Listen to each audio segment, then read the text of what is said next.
but he signed a $4 billion tax increase. So here's what's going to happen, folks.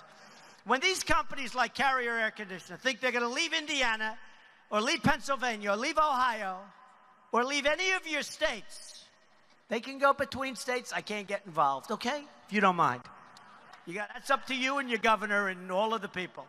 But if they think they're going to go out and they're going to make air conditioners, move to Mexico, build their new plant, and sell those air conditioners now through a very strong, powerful border, and they're going to sell those air conditioners, and they've let 1,400 people go in Indianapolis. Not going to happen that way. Not going to happen. There will be consequences. They will pay a 35% tax on every air conditioner that comes across the border.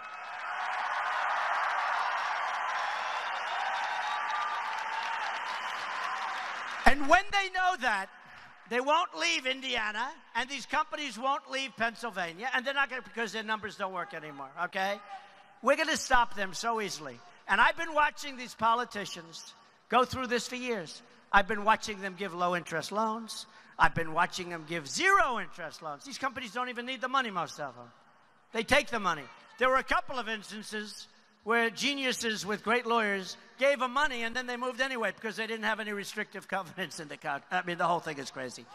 But what's going to happen is once they find out, they're not going to leave, okay? They're not going to leave. So we're going to have strong borders. We're going to have a wall. The wall is going to stop people from coming into our country illegally, along with our Border Patrol and ICE. The wall is going to stop poison drugs, poison, from ruining our youth and poisoning our youth and other people.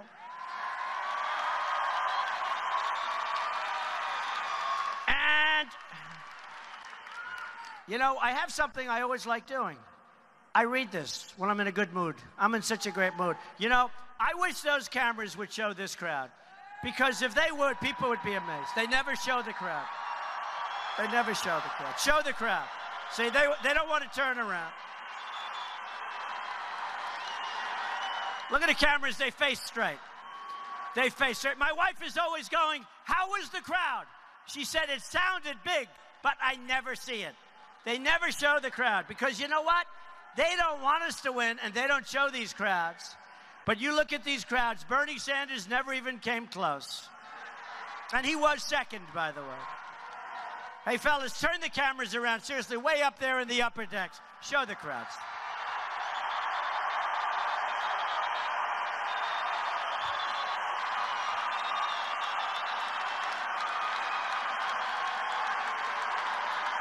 But they just don't want to do it.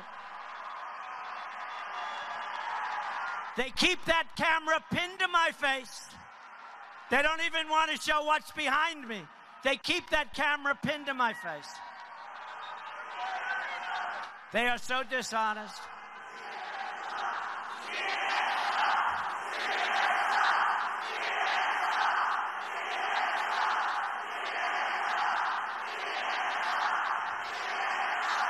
You know,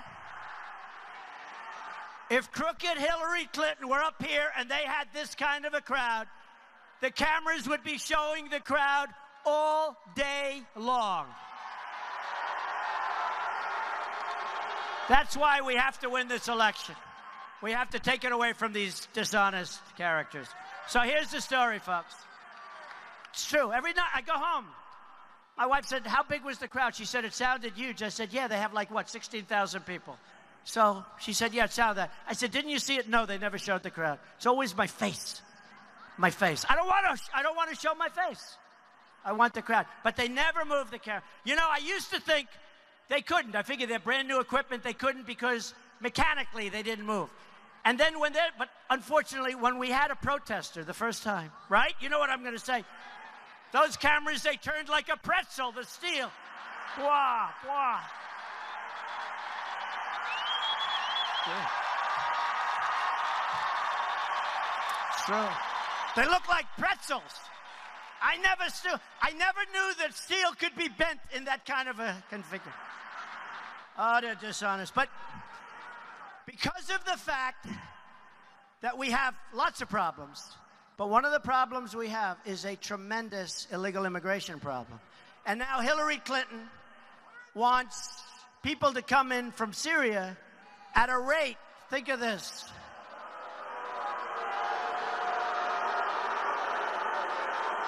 They're coming to your community, folks, at a rate of 550% more than Obama, and he's letting them in by the thousands, and we have no idea who the hell they are. So, I have this. Has anyone heard the snake? Because people love it, but okay.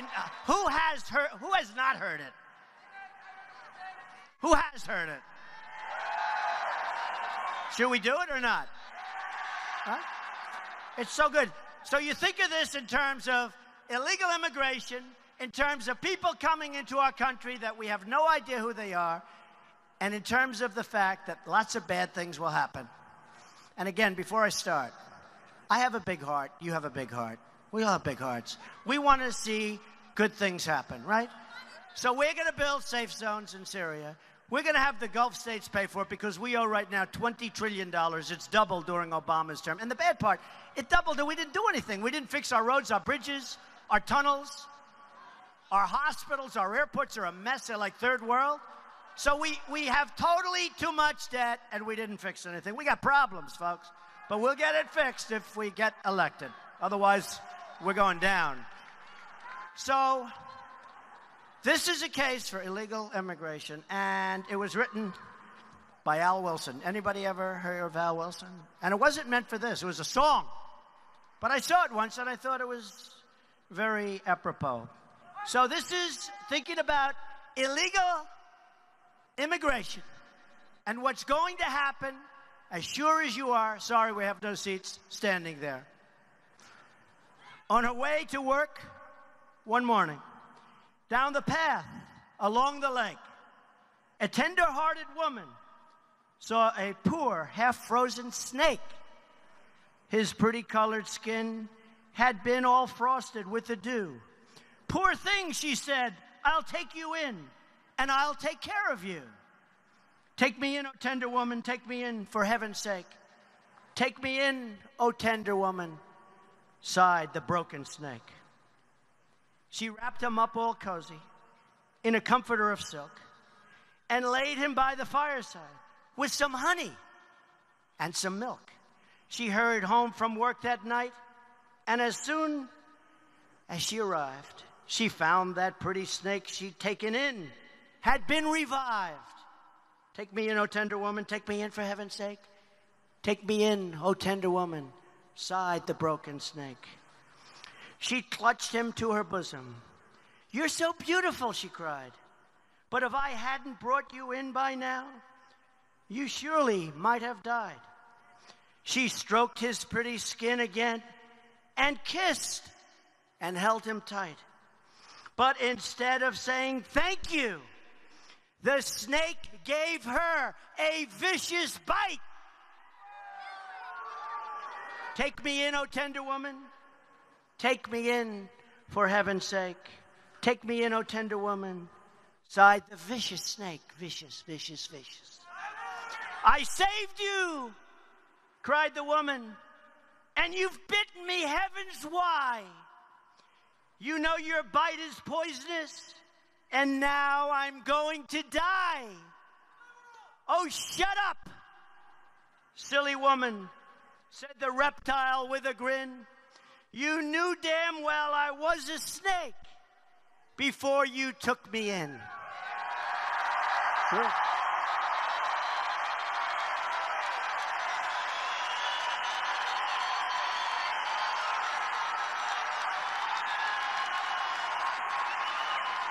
And then we have our very incompetent politicians in Washington taking everybody in. Then honestly, it's a very sad thing to behold and to watch. Very, very, very sad. Whoops. Is there a doctor in the house? Are you okay?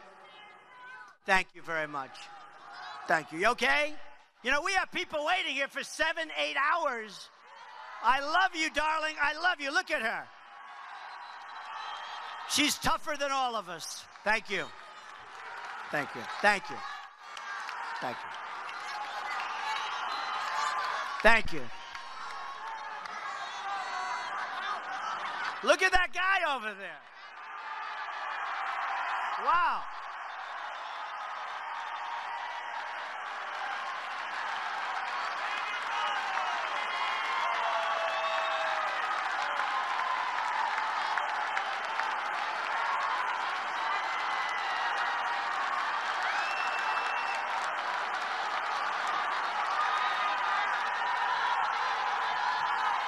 Wow.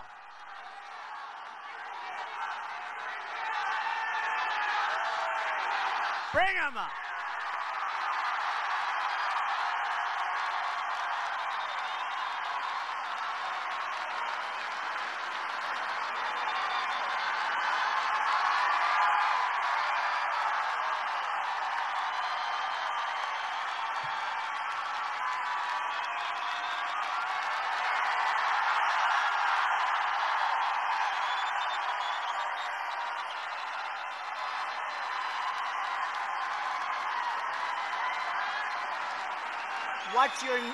What's your name? Name. Now, he's supposed to look like Donald Trump, but he's actually much too good looking. You are really handsome. Are you having a good time tonight? Night. Where's your daddy? And your mommy, right? Do you want to go back? Do you want to go back to them, or do you want to stay with Donald Trump? Trump.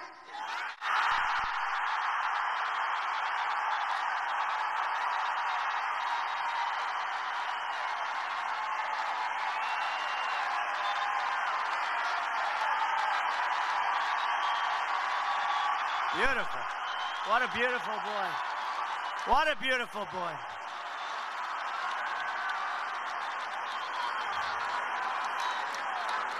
Thank you. Good.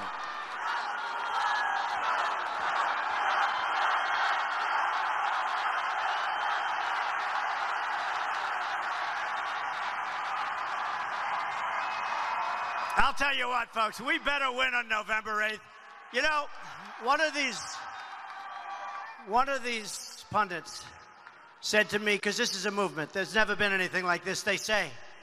Many of them said, Bill O'Reilly said, I have a lot of respect for Bill O'Reilly, tough guy, smart guy. He said, it's the single greatest political phenomena he's seen in his lifetime. That covers a lot of territory. And others have said the same thing.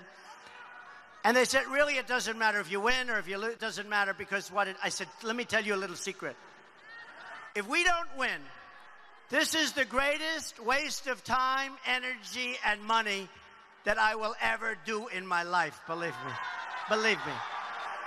We're not doing this to come in second, folks. And if we come in second, your Second Amendment's in trouble because she wants to decimate it.